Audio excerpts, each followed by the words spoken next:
আজ উদয়ের প্রথম স্কুল। না না, উদয় কোনো ছোট বাচ্চা না। উদয় তো 27 বছরের একটা যুবক। সে নিশিপুর নামে একটা গ্রামে শিক্ষকতা করার সুযোগ পেয়েছে। গ্রামটা শহর থেকে খুব কম করলেও 2-2.5 ঘন্টার পথ হবেই হবে। নদী পার করে যেতে হয় সেই গ্রাম। গ্রাম থেকে মেন রোডেরই দূরত্ব খুব কম করে হলে 12-13 কিলোমিটার হবেই হবে। তারপর তো রেল লাইনের গল্প। একেবারে টিপিক্যাল গ্রাম যেটা, সেটাই বলা যেতে পারে, যেখানে ইলেকট্রিসিটি নেই, মানুষজনের ঘনত্বও খুব কম, দূর দূরান্তে এক আধটা বাড়ি, কাঁচা পাকা রাস্তা আর অনেকটা ফাঁকা জমি নিয়ে এই গ্রাম। কয়েকটা বাড়িতে সোলার প্যানেল লাগানো থাকলেও বেশিরভাগ বাড়িতে ওই রাতের বেলা কেরোসিনের বাতিই ভরসা। কি যাবেন নাকি আমাদের সঙ্গে সেই গ্রামে? তাহলে চলুন আমরা একসঙ্গে পাড়ি দিই আমাদের সৃষ্টি গল্পের জগতে।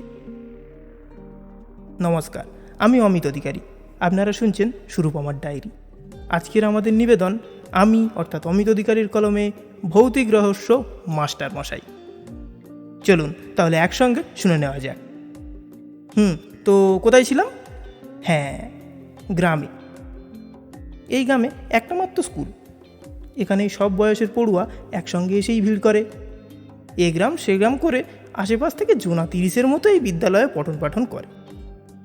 শিক্ষক 2জন আছে বটে, কিন্তু উপস্থিত থাকে একজনই, তাও সে মাধ্যমিক পাস। তাই তো গ্রামের প্রধান আর কিছু মানুষের অনুরোধে সরকার থেকে উদয়কে এখানে পাঠানো হয়েছে। যদিও আগেও এমনভাবে 2টো মাস্টার এসেছিল, তবে একজনের নাকি বহু দূরে বাড়ি, তাই সে আসতে পারতো না, যাতায়াতের সমস্যা হতো। আর আরেকজনের নাকি এই ধ্যাড় গ্রামটা পছন্দ হয়নি, তারপর থেকে তার আর কোনো খোঁজও মেলেনি। উদয় খুব মেধাবী ছাত্র। অনেক ছোট বয়স থেকে বাবা মা তাকে ছেড়ে চলে যায় বিদেশে। কাকার কাছে থেকেই মানুষ। কাকাও নিজের দায়িত্ব থেকে এড়িয়ে যেতে তাকে একটা আশ্রমে ভর্তি করিয়ে দেয়। তারপর থেকে সেখানেই সে মানুষ। নৌকো থেকে নেমে বেশ কিছুক্ষণ দাঁড়িয়ে থাকে উদয়। এর মধ্যে মাঝি ভাই একবার হাঁক দিয়ে বললেন, দাদাবাবু কোথায় যাবেন? উত্তরে উদয় বলল, এই যাব নিশিপুরের বিদ্যালয়ে। ও, বিদ্যালয়ে মানে স্কুলে? কেন বটে? সরকার থেকে আমাকে পাঠানো হয়েছে ওই স্কুলে শিক্ষকতা করার জন্য, মানে ওই মাস্টার। ইয়ে মানে আপনি মাস্টার আছেন? তা বলতে পারেন। পাঁচু, বিমলা, এই শান্তি, তাড়াতাড়ি আয়, দেখবি আয়। আরে আমাদের গ্রামে কে এসে দেখবি আয়। মাঝি সহ যারা যারা দেখছে তারা প্রায় প্রত্যেকেই আনন্দে যেন ফেটে পড়ছে। তাদের কাছে মাস্টারমশাই জিনিসটা একটা অন্যরকম। শিক্ষার প্রয়োজনীয়তা কতটা তা হয়তো এখানে আসলে তবেই স্পষ্ট দেখা যায়। তারা সকলে এক দল বেঁধে নতুন মাস্টারমশাইকে নিয়ে গ্রামের প্রধানের কাছে নিয়ে যায়। সেখানে গিয়ে কত মানুষের কত কত প্রশ্ন। কেউ জিজ্ঞাসা করছে, শুধু কি বাচ্চাদের পড়াবে, আমাদের কিছু শেখাবে না মাস্টারমশাই? কেউ বলছে, নতুন করে আমরা ভর্তি হতে পারবো, আমরা কিছু শিখতে পারবো। সবাইকে শান্ত করিয়ে প্রধানবাবু নতুন মাস্টারমশাইকে জলখাবার খাইয়ে স্কুল দেখানোর জন্য রওনা দেয়। গ্রামের রাস্তাঘাটের সঙ্গে অল্প বিস্তর পরিচয় করিয়ে দেয়। এই পরিচয় করিয়ে দিতে দিতে চলে এলো নিশিপুরের প্রাথমিক বিদ্যালয়। টালির চালের স্কুল, একটা রান্নাঘর, 2টো ক্লাসরুম, সামনে একটা খেলার মাঠ। সরকার থেকে যখন তাকে শহরের একটা স্কুলের অফার দিয়েছিল, তখন নিজেই শহরে থাকতে চায়নি সে। তার উক্তি, এখানে তার কেউ নেই, গ্রামে গেলে আর যাই হোক নিজের মতো নিজে থাকা যাবে, শান্তশিষ্ট পরিবেশ পাবে সে। সে যেমনটা ভাবছিল অবিকল তারই মতো পরিবেশ পেয়েছে, কি তার একটু বেশি হবে। মনে মনে খুশি হয় সে। আচ্ছা প্রধানবাবু, এখানে ভাড়া ঘর কোথায় পাবো বলুন তো? এই গ্রামে ঘর ভাড়া খুঁজছো? কেন নেই? এখানে মানুষ নিজেদের ঘরেই থেকেই পেরে উঠছে না, আবার ঘর ভাড়া? এ বাবা, তাহলে তো সমস্যায় পড়ে যাব। কেন, কি হলো? না আসলে আমার তো ফিরে যাওয়ার কোনো উপায় নেই, আমাকে এখানেই থেকে পড়াতে হবে। ও, এই ব্যাপার। আর আর ভাববেন না। এখানকার মানুষগুলো ঘর যত ছোটই হোক, মনটা কিন্তু তত বড়। যে কাউকে বললে একটা না একটা ব্যবস্থা ঠিক হয়েই যাবে। মা না না, এটা তো আর এক আধ দিনের ব্যাপার না, আমাকে এখানে থাকতে হবে, থেকে পড়াতে হবে, বুঝছেন তো ব্যাপারটা? আহ, অত ভাবার কি হলো? বললাম না, ব্যবস্থা একটা হয়ে যাবে। না মানে আগে জানলে কি কত টাকা পয়সা দিতে হবে সে নিয়ে না হয় একটু কথা বলে নেওয়া যেত। মাস্টারমশাই, এটা তোমাদের শহর নয় যে সব কিছু টাকা দিলেই হয়ে যাবে। এখানে কিছু কিছু জিনিস ভালোবাসা দিয়েও হয়। তা হলেও কেমন একটা বিবেকে লাগে না? আচ্ছা, আমাদের গ্রামের স্বাস্থ্য কেন্দ্রের যে ঘরটা আছে, ওটায় থাকার ব্যবস্থা করিয়ে দেবো। বড়ও আছে, তার উপরে পাকা বাড়ি, কোনো অসুবিধা হবে না। আশা করছি কোনো অসুবিধা হবে না। না না, অসুবিধা হবে না, কিন্তু ওখানে কাজ হয় না, তাদের তো অসুবিধা হবে। না না, সেসব কোথায় কি, মাঝে মধ্যে পোলিও দেওয়া হয়, তাও তো এখন বাড়ি বাড়ি গিয়ে পোলিও দেওয়া হয়। ও ওর মতোই পড়ে আছে, ঠিক মতো খোলা হয় না। কিছু তো একটা কাজে লাগুক। আর কোনো সমস্যা নেই তো? না, তেমন তো কিছু নেই। ওই তো হয়ে গেল। এই পঞ্চা, যা যা, তোর গিন্নিমার কাছে থেকে স্বাস্থ্যকেন্দ্রের চাবিটা নিয়ে আয়, এসে একটু পরিষ্কার করে দে তো বাবা। আর মাস্টারমশাই যা যা বললেন একটু জোগাড় করে দে। জোগাড় না হলে বাজার থেকে কিনে নিয়ে আনিস। ব্যাস, হয়েই গেল। ঘন্টা দুয়েকের মধ্যে একদম থাকার উপযোগী করে দেবে। আপনাকে অনেক ধন্যবাদ। আরে আরে, এতে ধন্যবাদের কি আছে? এটা তো আমাদের কর্তব্য। আপনি আমাদের গ্রামের মাস্টারমশাই বলে কথা। বেশ কিছুদিন কেটে যায়, নতুন মাস্টারমশাইকে পেয়ে যেমন গ্রামবাসীরা খুশি, তার থেকে বেশি স্কুলের ছাত্রছাত্রীরা। এখানে একদম কচিকাঁচা থেকে শুরু করে 14-15 বছরের বাচ্চারাও আসে। উদয় সকলকে খুব স্নেহের সঙ্গে পড়ায়। সবাই পড়াশোনা পারুক বা না পারুক, রোজ তাদের মাস্টারমশাইয়ের জন্য কিছু না কিছু আনবেই আনবে। কেউ তাদের গাছের কলা আনে, তো কেউ আবার পাকা পিয়ারা। এমন করেই দিন কাটতে থাকে। রোজকার মতো আজও উদয় স্কুলের চাবি খোলে। খোলা মাত্র লাইন দিয়ে দাঁড়িয়ে থাকা ছেলেমেয়েরা দৌড়ে ভিতরে ঢোকে। তাদের নিজেদের বাছাই করা জায়গায় নিজেরা ঠিক বসে পড়ে। উদয়ও তার পড়ানো শুরু করে দেয়। পড়াতে পড়াতে হঠাৎ তার চোখ যায় একেবারে পিছনের বেঞ্চিতে। শেষ বেঞ্চে এটা কে বসে আছে? একে তো এতদিন দেখেনি। দিন 15 অতিক্রম হয়ে গেল, তাও একটা ছেলে আসবে আর তাকে চিনতে পারবে না, তা তো হয় না। খুব বেশি তো ছাত্রছাত্রী নেই, তাহলে মুখ তো চেনা হবেই। নাম নাই বা জানতে পারে, কিন্তু এই কদিনে সকলের যে কম বেশি মুখ চেনা হয়ে গেছে তার। প্রত্যেকেই তাদের বন্ধুদের সঙ্গেই বসেছে, কিন্তু সে শেষের বেঞ্চে একা একা বসে আছে। অবাক করা বিষয়, উদয় যে ব্ল্যাকবোর্ডে কিছু লিখছে সেদিকেও তার কোনো খেয়াল নেই। সে এক মনে বাইরের দিকে তাকিয়ে আছে। উদয় মনে মনে ভাবল, ছুটি হয়ে গেলেই তার কাছে যাবে, গিয়ে কি এত দেখছে বাইরে জিজ্ঞাসা করবে। কিন্তু যেই ছুটি হলো অমনি দেখতে পেল না, কোথায় চলে গেল। এই কজনের মধ্যে তাও লুকিয়ে পালালো ব্যাটা। কাল আসুক, আসলে ব্যবস্থা হবে। বিড়বিড় করতে করতে নিজের থাকার জায়গায় চলে যায়। আবার পরের দিন স্কুলে গেল, গিয়ে যথারীতি আবারও সেই ছেলেটাকে দেখতে পেল। ভাবছিল আজও অন্যমনস্ক থাকবে আর তাকে গিয়ে বকা দেবে, কিন্তু না, আজ সে ব্যাটা ঠিক লিখছে। তার লেখা দেখে উদয়ের মন খুশি হয়। সে তার পড়ানোয় মন দেয়। এমন করে 2-1 দিন কেটে যায়। প্রতিদিন ভাবে ছেলেটার সঙ্গে কথা বলবে, কিন্তু কোনো দিন আর হয়ে উঠছে না। এর মাঝে কয়েকবার ভেবেওছে যে কাউকে জিজ্ঞাসা করবে ওর বিষয়ে, কেন ওর পাশে কেউ বসিস না, কিন্তু এখানে জিজ্ঞাসা করেও ওটা হয়নি। একদিন ক্লাসে কি মনে হয় হাঁটতে হাঁটতে সেই ছেলেটার কাছে গিয়ে দাঁড়ালো। তার অজান্তেই খাতাটা তুলে নেয়, নিয়ে দেখে কোথায় লেখা, এখানে তো কী সব উদ্ভট আঁকা। খাতা থেকে চোখ সরিয়ে যেই তার দিকে তাকালো, তাকিয়ে তাকে জিজ্ঞাসা করতে যাবে, অমনি সে খোলা জানালা দিয়ে দিল ছুট। ভালো অভদ্র ছেলে তো, একদম কথা শোনে না। আজ সে মনে মনে ঠিক করলো প্রধানকে সব কথাটা বলবে। বিকালবেলা গ্রামে বেরিয়ে রীতিমতো বলল, আর কেমন লাগছে আমাদের গ্রাম মাস্টারমশাই? গ্রাম তো ভালোই লাগছে, বেশ সুন্দর পরিবেশ। বাহ বাহ, খুব ভালো কথা, খুব ভালো কথা। আর স্কুল কেমন লাগছে? স্কুল তো ভালোই লাগছে, কিন্তু কিন্তু কি মাস্টারমশাই, কোনো সমস্যা? না, সমস্যা ঠিক না, কিন্তু কদিন হচ্ছে একটা ছেলে খুব অদ্ভুত ধরনের আচরণ করছে। মানে?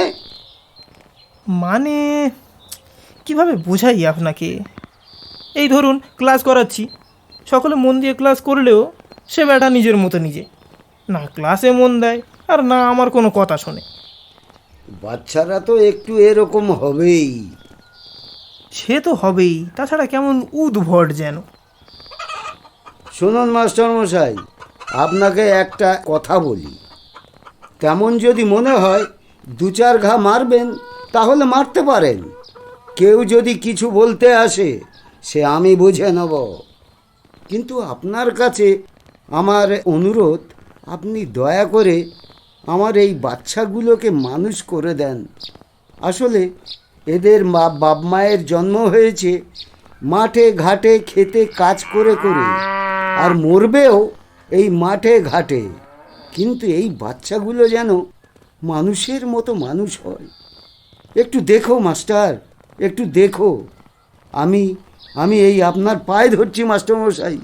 এমা, ছি ছি ছি, এ কী করছেন আপনি? আমার থেকে বয়সে অনেক বড়, পায়ে ধরতে হবে না, এ তো আমার কর্তব্য।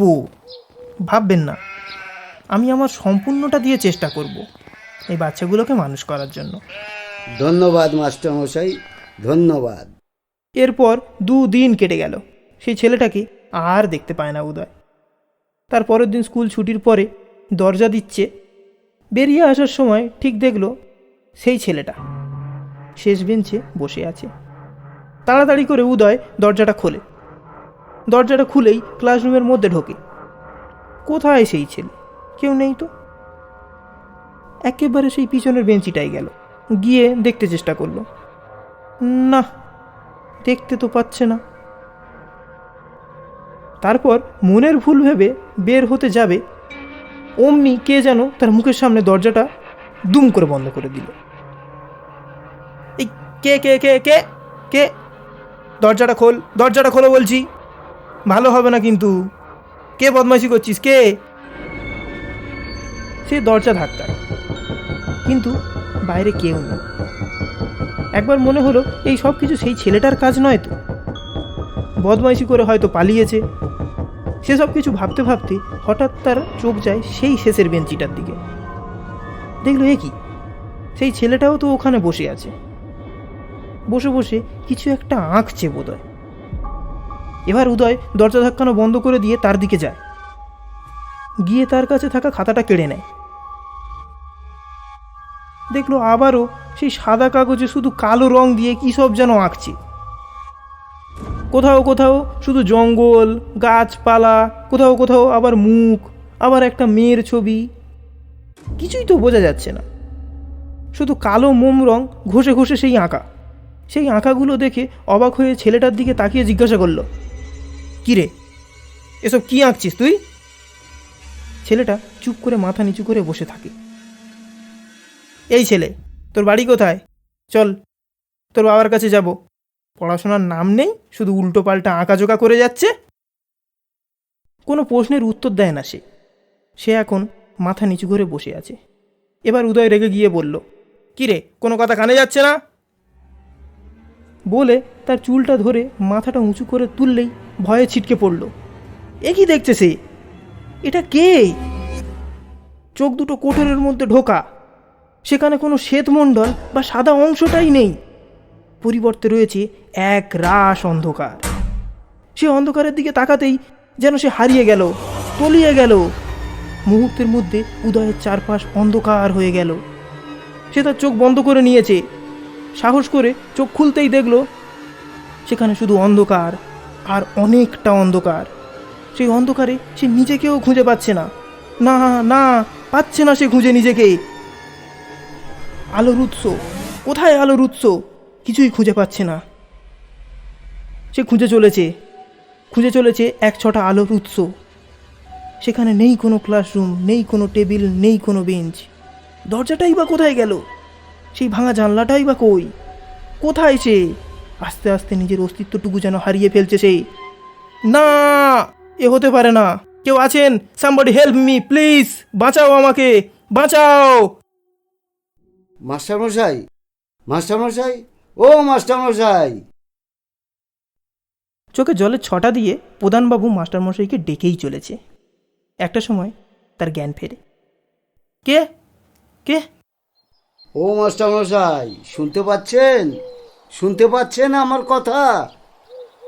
আমি আমি কোথায়? আরে পঞ্চাই তো আমাকে এখানে নিয়ে এলো। কি হয়েছে মাস্টারমশাই? শরীর খারাপ নাকি? উদয় মুহূর্তের মধ্যে উঠে চারিদিকে কিছু একটা খুঁজতে শুরু করলো। তার এই খোঁজাখুঁজি দেখে প্রধানবাবু তাকে বললেন, কি খুঁজে চলেছেন মাস্টারমশাই? ছেলেটা কোথায় গেল? কোন ছেলে? এখানেই তো ছিল ছেলেটা। হ্যাঁ রে পঞ্চা, এই পঞ্চা, কাউকে দেখেছিলি দরজা খোলার সময়? পঞ্চা নিজের মাথা নাড়িয়ে না সূচক ইঙ্গিত করল। মাস্টারমশাই, শরীর খারাপ নাকি আপনার? ছেলেটা কোথায় গেল? এইখানেই তো ছিল, কোথায় গেল? এই পঞ্চা, মাস্টারমশাইকে নিয়ে চল। উনি মনে হয় উল্টোপাল্টা কিছু স্বপ্ন দেখেছেন। পঞ্চা মাস্টারকে তার ঘর মানে ওই হেলথ সেন্টারটাই নিয়ে এলো। মাস্টার, তুমি বরং একটু বিশ্রাম করো, তোমার ওটা দরকার আছে। নতুন জায়গা তো, তাই মনে হয় অসুস্থ হয়ে পড়েছো। উদয় এখনো বিড় করে বারবার ছেলেটার কথা বলেই চলেছে। প্রধান পঞ্চা কিছুতেই ব্যাপারটা বুঝে উঠতে পারে না। দুজনে একে অপরের মুখের দিকে তাকায়। মাস্টারমশাই, এক কাজ করো তুমি, আজ একটু রেস্ট নিয়ে নাও। আমি পঞ্চাকে বলে দিচ্ছি, ও বরং তোমার খাবার ব্যবস্থা করে দেবে। আজ আর তোমার রান্না করতে হবে না। গিন্নিমা যা রান্না করবে পঞ্চাকে দিয়ে পাঠিয়ে দেব। কিছু প্রয়োজন হলে বলো, আমি পঞ্চাকে মাঝে মধ্যে দেখে যেতে বলেছি কি। এই পঞ্চা, এই তুই একটু সময় সময় মাস্টারমশাইয়ের কাছে আসিস তো। পঞ্চা আবারও একটা হ্যাঁ সূচক ইঙ্গিত করল। তারপর দুজনেই মাস্টারমশাইয়ের ঘর থেকে চলে যায়। বিকালে পঞ্চা খাবার দিতে এসে দেখে মাস্টারমশাই ঘুমিয়ে আছেন। সেই দেখে মাস্টারমশাইয়ের ঘুম না ভাঙিয়ে মাথার কাছে খাবারটা রেখে চলে গেল। মাস্টারের আর ঘুম ভাঙালো না। বেশ কিছুক্ষণ পরে প্রধান আর পঞ্চা মাস্টারমশাইকে দেখতে আসে। এসে দেখেন মাস্টারমশাই এখনও ঘুমাচ্ছে। মাথার কাছে খাবারটা যেমন রেখে গিয়েছিল এখনও ঠিক তেমনভাবেই পড়ে আছে। মাস্টারমশাই, ও মাস্টারমশাই, এ কি, আপনি এখনো খাননি? আপনার গিন্নিমা তো কত স্বাদ করে দেশি মুরগি বানিয়ে পাঠিয়েছে, আর এপারে যেমন খাবার তেমন পড়ে আছে। হ্যাঁ? আরে না, ঘুমিয়ে পড়েছিলাম। আহারে, তা খেয়ে নিয়ে ঘুমান একটু। নেব আর একটু পরেই নেব। আর বলি, রাতে কি খাবেন, রুটি না ভাত? না না, আর কিছু লাগবে না। এই সময় খেলে এমনিতেই রাতে আর কিছু খেতে পারবো না। সে কি, এত বড় রাত না খেয়ে থাকলে হয়? আর না ঠিক আছে, অত ভাববেন না। এই তো এত কিছু দিয়েছেন, এই খেলে আমার হয়ে যাবে। কি যে বলেন, এইটুকু খাবার আবার এত কিছু? আপনার কাছে এইটুকু হলেও আমার কাছে এটা মহাভোজের সমান। আচ্ছা যাক, ছাড়ো সব কথা, খাওয়া দাওয়া করে নাও। নিয়ে একটু বাইরের দিকে চলুন, আড্ডা দেওয়া যাক। কাল তো আবার রবিবার, কোনো চাপ নেই আপনার। না না, খারাপ ভাববেন না, আমার একটু পড়াশোনা করতে হবে, তাই খেয়ে দিয়ে নিয়ে ভাবছি একটু পড়বো। ও আচ্ছা আচ্ছা, খুব ভালো, খুব ভালো কথা। পড়ুন, আড্ডা অন্যদিন দেওয়া যাবে। আমরা তাহলে চলি। কোনো কিছু দরকার পড়লে একদম দ্বিধাবোধ করবেন না, বলবেন কিন্তু। আচ্ছা আচ্ছা, অবশ্যই বলবো। প্রধান আর পঞ্চা চলে যায়। রাত 8টা। গ্রামের 8টা মানে সারা গ্রাম নিস্তব্ধ। সকলে এখন ঘরের মধ্যে ঢুকে দরজা দিয়েছে। কয়েকটা বাড়ি বাদে বিশেষ কিছু সোলার প্যানেল লাগানো নেই। উদয়ের থাকার জায়গায়ও নেই, স্বাভাবিক। এতদিন এখানে কোনো কাজ হতো না, রেখে কী বা করবে, তাই সরকার থেকে সেইভাবে কোনো কিছু গুরুত্ব দেওয়া হয়নি। তবে প্রধান সরকারের কাছে আর্জি জানিয়েছেন, এর পরেও না হলে পঞ্চায়েতের তহবিল থেকে কিছু টাকা নিয়ে একটা ব্যবস্থা করে দেবে বলে দিয়েছেন। একটা কেরোসিনের বাতি জ্বালিয়ে উদয় খাওয়া দাওয়া শেষ করে। শেষ করেই সে পড়তে বসে। মিটমিটে আলোতে পড়ছে, এমন সময় বাইরে কিছু একটা ভাষণ পড়ার আওয়াজ শুনতে পেল। পড়তে পড়তে উঠে গিয়ে দেখতে চাইল, কিন্তু না, কিছুই তো দেখতে পেল না সে। আবার ফের চলে এলো নিজের পড়ার টেবিলে।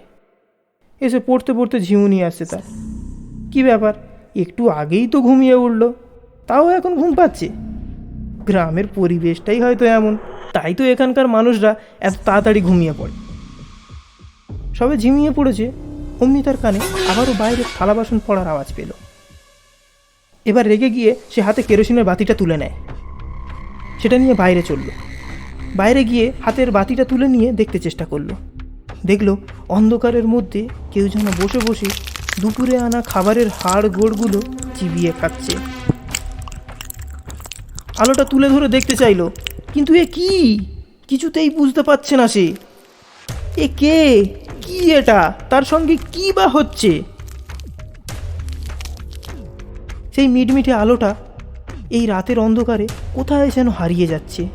কিছুই দেখতে পাচ্ছে না সে, শুধু একখানা আলোর ছটার মধ্যে দেখতে পেল একটা মেয়ের নগ্ন শরীর উবু হয়ে বসে বসে টিফিন বাক্সটাকে নাড়াচাড়া দিয়ে দেখছে। বাইরের অন্ধকারের থেকে বেশি অন্ধকার সেই মেয়েটাকে ঘিরে রেখেছে। এবারে সে আস্তে আস্তে উদয়ের দিকে মাথাটা ঘোরালো। সেই অন্ধকারের মধ্যে একটা জ্বলন্ত চোখ উদয়কে লক্ষ্য করে যেন ধেয়ে আসছে। উদয় কি করবে কি না করবে কিছুই ভেবে পায় না। দৌড়ে ঢুকে যায় ঘরের মধ্যে। ঢুকতেই মাত্র ঘরের দরজা জানলা সব বন্ধ করে দেয়। এখনও বাইরে থেকে সেই থালা বাসন নাড়াচাড়ার আওয়াজ আসছে। ভয়ে ভয়ে সে বিছানায় শুলো, একটা চাদর মুড়ি দিয়ে শুয়ে রয়েছে। এখনও বাইরের আওয়াজটা থামেনি।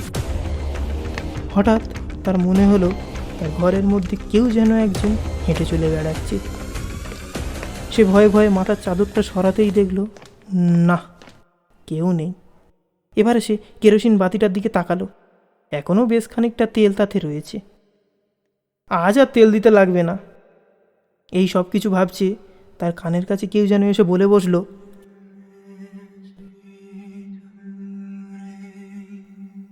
মাস্টার মশাই, ও মাস্টার মশাই, আমাকে পড়াবে গো, আমি তোমার কাছে পড়তে চাই। কে কে তুমি, কি চাই? আমাকে পড়াবে মাস্টার মশাই। কে তুমি, কি কি চাও আমার কাছে থেকে? কেন কেন আমার পিছনে পড়ে আছো কেন? কিছুই চাই না, শুধু একটু পড়তে চাই। তুমি তো সবাইকে পড়াচ্ছ, আমাকে একটু পড়াও না। না না, চলে যাও, চলে যাও এখান থেকে, চলে যাও আমার সামন থেকে। বারে পড়তে এলাম, না পড়ে চলে যাবো? পড়াও না মাস্টার। এই সব কিছুর মধ্যে উদয়ের কানে এলো বাইরে এখনো থালা বাসনের শব্দটা হয়েই চলেছে। এতক্ষণ সে ভাবছিল বোধহয় বাইরের নারী মূর্তিটা ভিতরে এসেছে, কিন্তু এ কি, বাইরের আওয়াজটা যে এখনো হয়ে চলেছে। তাহলে ভিতরে এটা কে? কতজন এখানে আছে? উদয়ের শিরদাঁড়া দিয়ে ঠান্ডা স্রোত নেমে গেল। এখন গ্রীষ্মের ভ্যাদ ভ্যাদে গরমেও সে ঠক ঠক করে কাঁপছে। আমি তোমার কি ক্ষতি করেছি? কেন করছো আমার সঙ্গে এমন? কেন? কিছু না তো, আমি তো শুধু তোমাকে কাছে পড়তে চাই। বলতে বলতে সেই বাচ্চাটা কেরোসিনের বাতির কাছে এলো, এসে একটা ফুঁক দিয়ে বাতিটা নিভিয়ে দিল।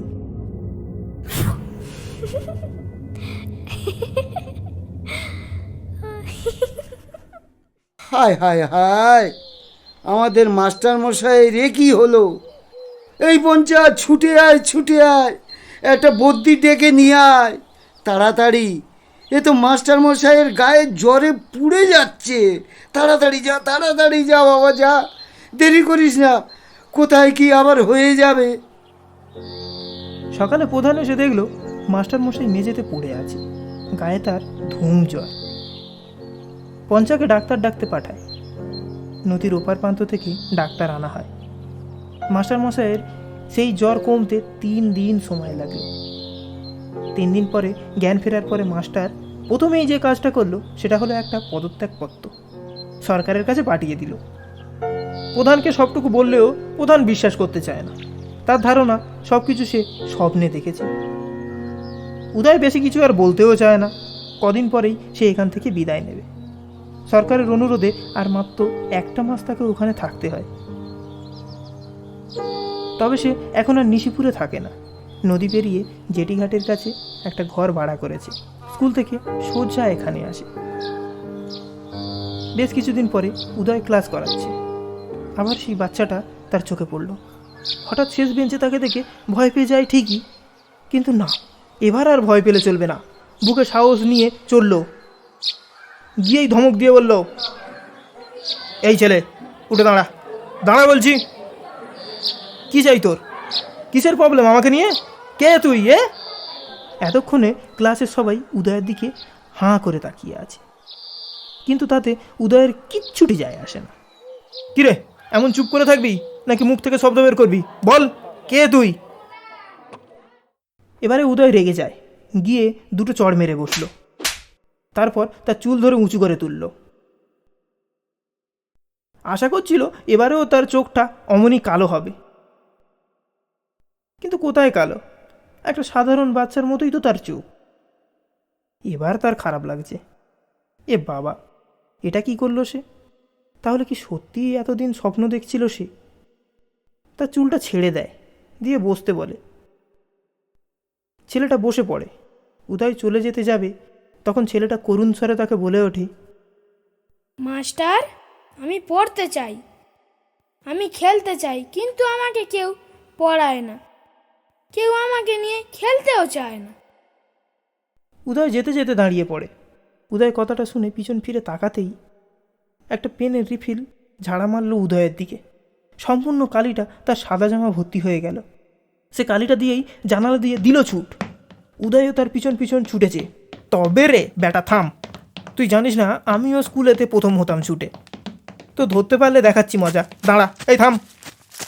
ছুটতে ছুটতে সেই ছেলেটা নদীর ধারে একটা বাগানের মধ্যে এসে দাঁড়ালো। কি রে, কি ভাবছিলিস? আমার থেকে জোরে ছুটবি? কথাটা শেষ করতে না করতে সেই ছেলেটা ছুটতে আসে, এসে উদয়ের একটা হাত ধরে গাছের পিছনে টেনে নিয়ে গেল। গিয়ে বলল, মাস্টার, এখানে একটু বসো। অদ্ভুত তো, কি হলোটা কি? ওইদিকে দেখো। হাতটা দিয়ে নদীর পাড়ের দিকে ইশারা করল। উদয় বেশ কিছুক্ষণ তাকিয়ে থাকার পরে দেখল প্রধান আর পঞ্চা দুজনে মিলে কালো প্লাস্টিক চাপা দেওয়া কিছু বড় সড়ো জিনিস নিয়ে আসছে। তাড়াতাড়ি কর পঞ্চা, এক্ষুনি কেউ দেখতে পেলে সব শেষ হয়ে যাবে।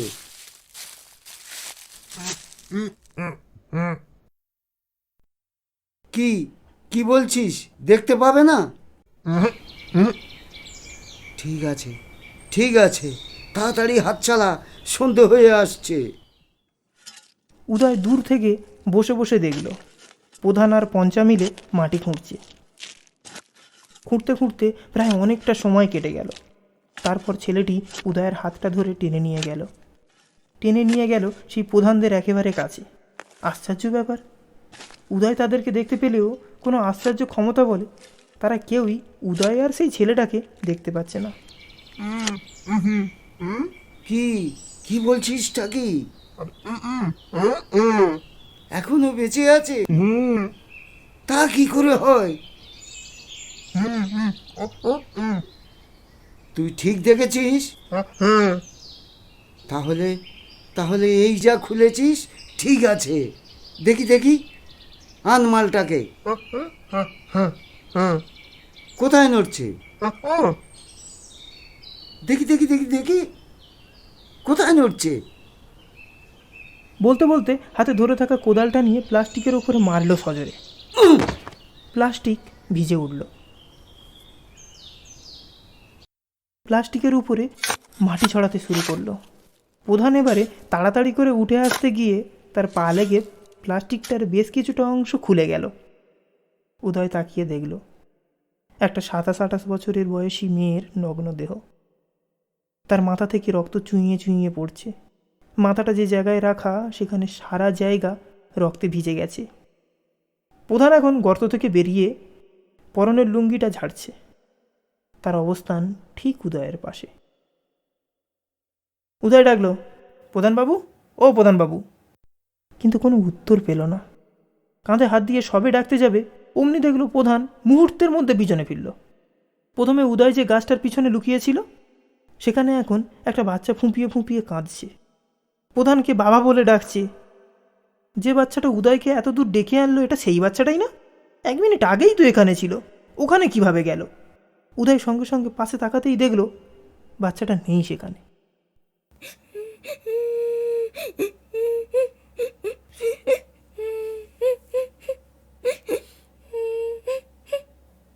বাবা, বাবা, এ তুমি কি করলে? তুমি নতুন দিদিকে মেরে ফেললে? আরে বাবু, বাবু, তোমার কোথাও ভুল হচ্ছে। এপারে এসো, আমি সব বলছি তোমার। না, তুমি বাজে বাবা, তুমি দিদিকে মেরে ফেললে কেন? বাবু, বাবু, আমি কিন্তু এখানে আসতে বলেছি। এবারে এসো। না, যাব না। তোমাকে খাবার কিনে দেবো, এসো এসো বলছি।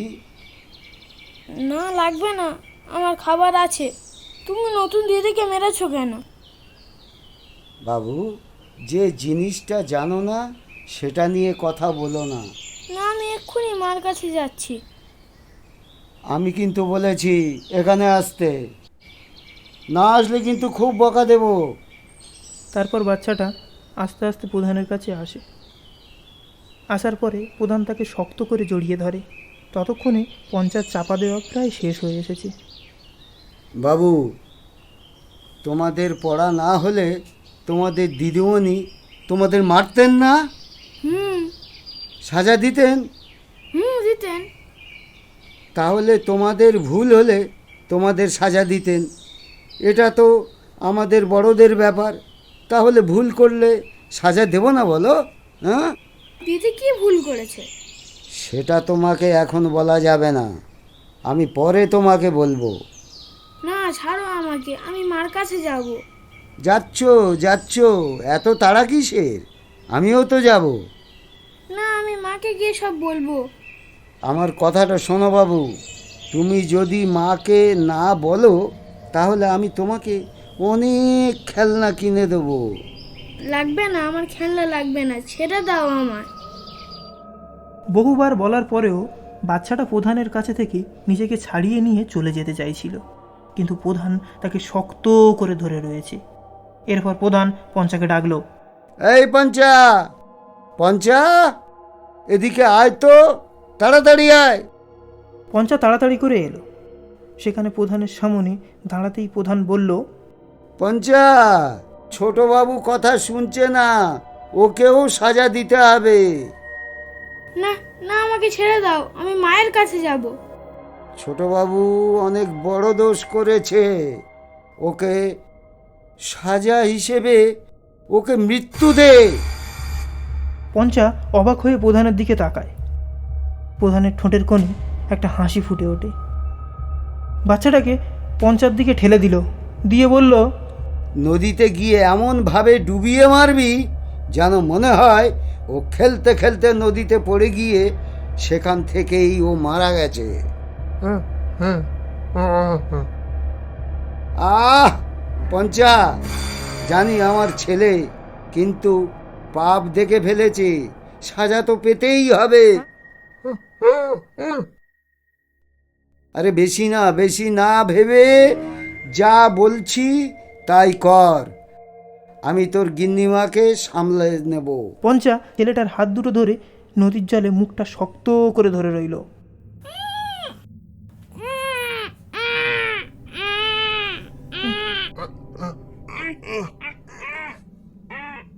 দূর থেকে দাঁড়িয়ে প্রধান সবটা দেখল। বেশ কিছুক্ষণ ছটফট করতে করতে বাচ্চাটা মারা গেল। তারপর ওই বাচ্চাটাকে ধরে মাঝ নদীতে ফেলে দিল পঞ্চা। কিছুক্ষণ পর প্রধান পঞ্চার কাছে এসে বলল, পঞ্চারে, জানিস ভাই, তুই আমার এত প্রিয় কেন? কারণ তুই কথা বলতে পারিস না। কথাটা বলতে বলতে প্রধান অট্টহাসিতে ফেটে পড়ে। এতক্ষণে তার চোখের সামনে যা ঘটল উদয় তার কিচ্ছু বুঝে উঠতে পারছে না। কি দেখলো সে? জানেন মাস্টার মশাই, এই স্কুলে একটা অভিশাপ আছে। এখানে এই নিয়ে দুটো দিদিমণি কোথায় যেন হাবা হয়ে গেছে। একজনের অবস্থা তো আমি দেখেছি, আর একজনের জানি না কি গতি হয়েছে। যেন আবার নতুন শিক্ষক কোনো মেয়ে আসবে এমনই ধারণা ছিল, কিন্তু না, এসেছো তুমি। বাবা মানে তোমাদের প্রধান, দেখলে তো নিজের ছেলে পর্যন্ত মারতে হাত কাঁপলো না। আমি শুধু তোমার কাছে একটা জিনিসই চাই মাস্টার মশাই, তুমি সত্যিটা সকলের সামনে আনো। আমি জানি এ গ্রামে কেউ ওনার বিরুদ্ধে যাবে না, আর যদিও কেউ যায় তাহলে কেউ বিশ্বাস করবে না। এখানে সবাই ওনাকে ভগবানের চোখে দেখে। ওনার পরে একমাত্র তুমিই আছো যার কথা সকলে শুনবে। তাই মাস্টারমশাই, তোমার পায়ে ধরছি, তুমি সত্যিটা সকলের সামনে আনো। আর মাকে বলো আমি জলে তলিয়ে যাইনি, আমাকে মেরে ফেলা হয়েছে। বলে ছেলেটা কোথায় যেন উধাও হয়ে গেল। সন্ধ্যা হয়ে এসেছে। উদয়ও নদী পেরিয়ে যেখানে থাকে সেখানে ফিরে এসেছে। বাড়ি ফিরে এসে আবিরত ভেবেই চলেছে। সে শুনেছিল ওর আগে যে টিচার এসেছিল তার নাকি যাতায়াতের অসুবিধার জন্য আসতো না, কিন্তু এমন বিষয় সে স্বপ্নেও ভাবেনি। এর আগেও একটা টিচার এসেছিল কাছেই গ্রাম থেকে, কিন্তু সেও কিছুদিনের মধ্যে নিখোঁজ হয়ে যায়। তারপর আর কোনো খবর শোনেনি। এসব ভাবতে ভাবতে ঘুমিয়ে পড়ে। পরের দিন সকালে আবার স্কুল। সেই দিনের পরেই বেশ কিছুদিন অতিক্রম হয়ে যায়। সেই ছেলেটাকে আর কখনো স্কুলে দেখতে পায় না। আর না, উদয়ের ট্রান্সফার হওয়ার সময় চলে এসেছে। আর 2 দিন।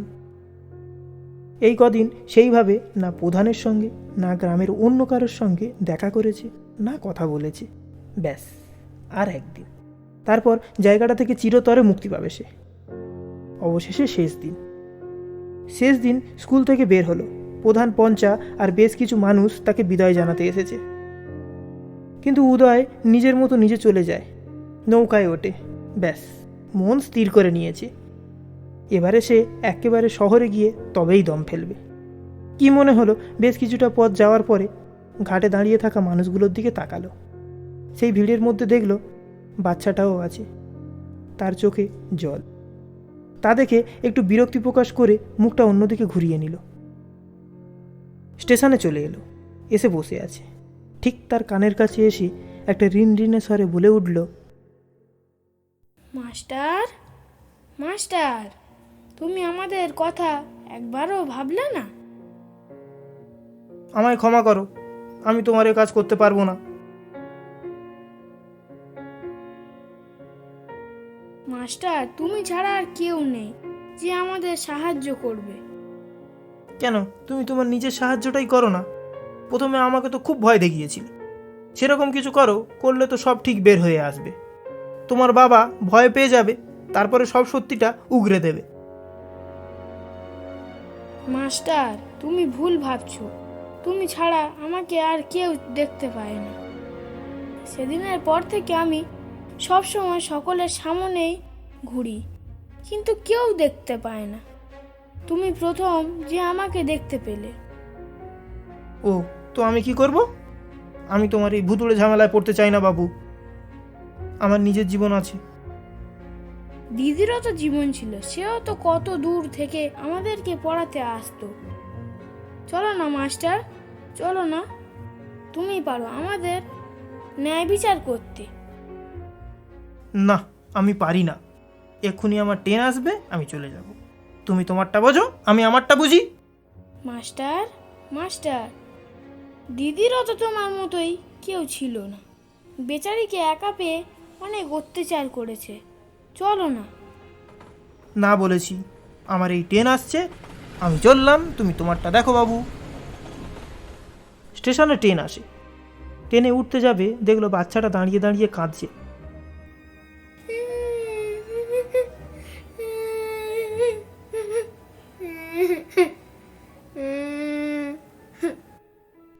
কিন্তু মাস্টার নিজের মতো ট্রেনে উঠে পড়ল। ট্রেন চলে গেল, ছেলেটা এখনো দাঁড়িয়ে দাঁড়িয়ে কাঁদছে।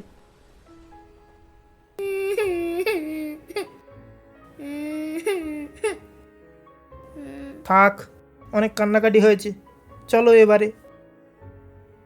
মাস্টার, তুমি যাওনি? গেলে ভালো হতো বুঝি। আমাদের মাস্টার মশাই বেশ মাস্টার মশাই। থাক, আর আদিক্ষেতা দেখাতে হবে না। আর একবার আমাকে ভয় দেখিয়ে দেখ, তারপর দেখ তোর কি করি আমি। না না, আর একদম ভয় দেখাবো না, নোয়ে। বাবা, এত ইংরেজি কে শিখিয়েছে রে? আমাদের দিদি। ও আচ্ছা। একবার আমার এই হারামি বাপটাকে ধরিয়ে দাও, তারপর তোমার সঙ্গে দিদিরও দেখা করাবো। থাক বাবা, আমি একবার দেখেছি, আর দেখতে চাই না। আমার একবারেতেই অবস্থা খারাপ করে দিয়েছো বাবু তুমি। আরে না না, এবারে তো তোমার ভালোভাবেই দেখা করাবো। ওই দিন রাতে গ্রামে আর ফেরা হয় না, স্টেশনে রাত কাটাতে হয়। তার পরের দিন সকালে গ্রামে ফিরে দেখে মাঝি অবাক হয়, সেই সঙ্গে একটু আনন্দও পায়। মাস্টার মশাই, কাল গেলে আবার চলে এলে? একটা অসমাপ্ত কাজ রয়ে গেছে, ওটা করে আবার ফিরবো। অসমাপ্ত কাজ? সেটা কি গো? বলছি, তার আগে তোমার কাছে একটা সাহায্য চাওয়ার আছে মাঝি ভাই। আমি? আর সাহায্য? আমি তোমাকে কি বা সাহায্য করতে পারি বলো মাস্টার মশাই? আমি মুখ্য সূক্ষ্ম মানুষ। তো মানুষ তো ওতেই হবে। তুমি আমাকে একখানা কোদাল জোগাড় করে দাও, ওটা দিলেই হবে। কোদাল? সে নিয়ে কি হবে? কোনো প্রশ্ন নয়, যা বলছি তাই করো, সব কিছুর উত্তর পাবে। আচ্ছা আচ্ছা, ঠিক আছে ঠিক আছে, দিচ্ছি দিচ্ছি। আর একটা কথা, আমি যে গ্রামে ফিরেছি এটা যেন কেউ জানতে না পারে। কেন গো মাস্টার মশাই? সবাই জানলে খুশি হবে দেখো। বললাম তো, সব কিছুর উত্তর সময়ে পাবে। এখন যা বলেছি তাই করো। আচ্ছা আচ্ছা মাস্টার মশাই। মাঝি একটা কোদালের ব্যবস্থা করে দিল। দেওয়ার পরে উদয় সেটা নিয়ে কোথায় যেন চলে গেল। মাস্টার মশাই, তুমি কোনোদিন কোদাল দিয়ে মাটি খুঁড়েছো? না, তেমনভাবে কোনো দিনও করিনি। তাহলে কি হবে? কি হবে মানে কি? এই যে তুমি আমার দিদিকে মাটির ভিতর থেকে বার করতে চাইছো, আমার দিদি কি বার হবে? মানে এই জন্মে হবে? চুপ করে বসে থাক, বেশি বকে। সে না হয় বসছি, কিন্তু হবে কি বলো না। সাহায্য করতে পারবি না যখন, মুখে চেনটা মার আর চুপচাপ বস। আমি যদি পারতাম গো মাস্টার, তাহলে টুক করে মাটি থেকে খুঁড়ে পুট করে তুলে নিতাম। চুপ কর, না হলে এসব বন্ধ করে আমি বাড়ি পালাবো, আর ডাকলেও আসবো না, তখন বুঝবে ঠেলা। এই না না, আমি চুপ করছি। বহুবার চুপ করতে বলায় ও বাচ্চাটা বক বক করতেই থাকে। সকাল থেকে বিকাল পর্যন্ত লাগে সেই মৃতদেহটাকে বের করতে। সেটা বের করে চলে যায় স্কুল মাঠে। ওই পথ দিয়ে সামনে যাকে পেয়েছে তাকে বলে দিয়েছে মাঠে উপস্থিত থাকতে। কয়েকটা মানুষ সেখানে জড়োও হয়, প্রধান, পঞ্চা, গিন্নিমা সকলে সেখানে উপস্থিত। নমস্কার, তোমরা সবাই আমাকে মাস্টার বলেই চেনো। যদিও আমার এই গ্রামে মেয়াদ শেষ, তাও আমি আমার একটা বিশেষ কাজের জন্য ফিরে আসি। সেই বিশেষ কাজটা আর কিছুই না, তোমাদের সকলের কাছের মানুষ ভগবান তুল্য প্রধান বাবুর বিষয়ে কিছু অপ্রিয় সত্য। দাঁড়ান, কথাটা বলার আগে একটা জিনিস দেখাই আপনাদেরকে। এই যে কঙ্কালটা দেখতে পাচ্ছেন, হায় বলুন, হায়। এই কঙ্কালটা। সকলে অবাক হয়ে এর ওর মুখ চায়। প্রধান ও পঞ্চা চোখে চোখে ইশারায় যেন কিছু একটা বলে। ঠিক তারপরে প্রধান দূর থেকে উদয়ের কাছে হেঁটে আসতে আসতে বলল, আরে আরে মাস্টার মশাই, তুমি ফিরে এসব কি নিয়ে পড়লে? চলো একটু আড্ডা দেওয়া যাক। তোমার মতো নিজ মানুষের সঙ্গে আড্ডা দেওয়ার আমার বিন্দু মাত্র ইচ্ছা নেই। এই কঙ্কালটা আর কারণ না, তোমাদের নতুন দিদিমণির, যাকে কিনা তোমাদের প্রধানবাবু আর পঞ্চা নিজে হাতে মেরে আবার সমাধিও দিয়েছে। কথাটা শোনা মাত্র সকলে একসঙ্গে কথা বলতে শুরু করে। ঠিক তখন প্রধান চিৎকার করে বলে ওঠে, না, মিথ্যে মিথ্যে মিথ্যে কথা! ও মিথ্যে কথা বলছে, যেতে যেতে আমার নাম খারাপ করতে চাইছে। তোমরা কেউ ওর কথায় বিশ্বাস করো না।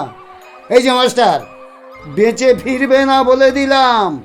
এসব এসব কি শুরু করেছো? হ্যাঁ, ভুলে যেও না, এটা আমার গ্রাম। আরে যা তোকে ভয় পাই নাকি? হাট! গরম রক্ত খুব উড়ছিস, মাটিতে গেড়ে দেবো। যেমন করে ওই অসহায় মেয়েটাকে গেড়েছিলিস তেমন করে। মাস্টার, ছাড়বো না কিন্তু, আমি কিন্তু তোমাকে ছাড়বো না। তো ছাড়তে হবে না, ধরে থাক। আমাকে চিনিস না এখনো?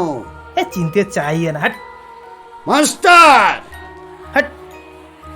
শুধু এখানেই বাবু ক্ষান্ত হননি, নিজের এই কুকীর্তি নিজের ছেলে দেখতে পেয়েছে বলে সে বেচারিকেও ওই নদীর জলে ডুবিয়ে মেরেছে। কথাটা শোনার পরে সকলের উত্তেজনা অন্যরকম হয়ে ওঠে। তার মধ্যে প্রধান গিন্নি কেঁদে ওঠে। এর মাঝে সকলে একসঙ্গে কথা বলছে, সবাই যেন কত কি জানতে চাইছে। একদল পুলিশকে নদী পেরিয়ে আসতে দেখা গেল।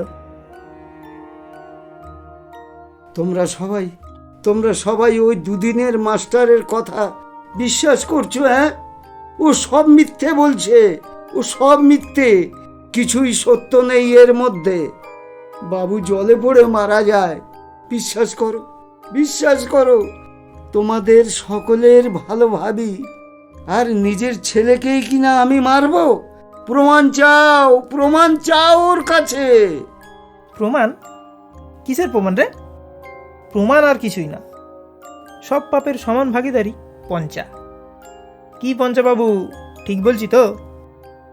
একবারটি অন্তত সত্যের সঙ্গ দাও বাবু। এতদিন অনেক ভুল করেছো, চলো এবারে সত্যটা বলো দেখি। পুলিশগুলো ইতিমধ্যে মাস্টারমশাইয়ের পাশে এসে দাঁড়িয়ে পড়েছে। পুলিশ, মাস্টার, গ্রামবাসী, প্রধান সবাই এখন পঞ্চার দিকে তাকিয়ে। তার চোখ থেকে টোপে টোপে জল পড়ছে। সে সব কিছুর মাঝে থেকে একটা হ্যাঁ সূচক মাথা নাড়ল। ব্যাস, পুলিশরা ঠিক এই ইশারাটারই অপেক্ষা করছিল।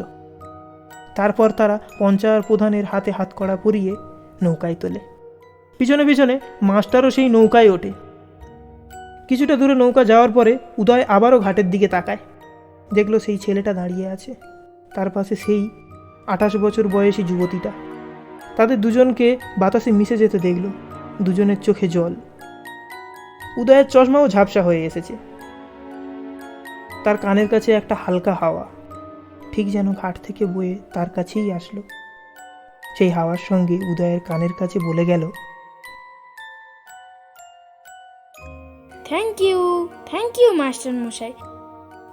নিজের বাবার এই অবস্থা দেখে প্রথম এত আনন্দ হচ্ছে। আমি দিদিকে নিয়ে চললুম, আর কোনো দিনও ফিরবো না। তুমি বরং ভালো থেকো।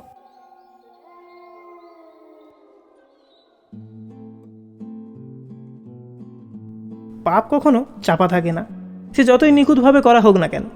যতই ভাববেন কেউ দেখছে না, কিন্তু উপরে কেউ না কেউ একজন বসে আছে যে সব কিছুর ঠিক হিসাব রেখে চলেছে। সে কাউকে না কাউকে ঠিক পাঠায় সেই পাপের ইতি টানতে। কি কেমন লাগলো আজকের আমাদের গল্প? ভৌতিক গল্প মানে যে সবসময় ভয়ের হতে হবে তার কি মানে? কিছু ভূত মানবিকতার খাতিরেও ফিরে আসে। আজ গল্প পাঠে ছিল আমি অমিত, লালমোহন ও ক্ষুদে শিল্পী অরিজিৎ। সকলে সুস্থ থাকবেন, ভালো থাকবেন। আজ তবে চলি, টাটা।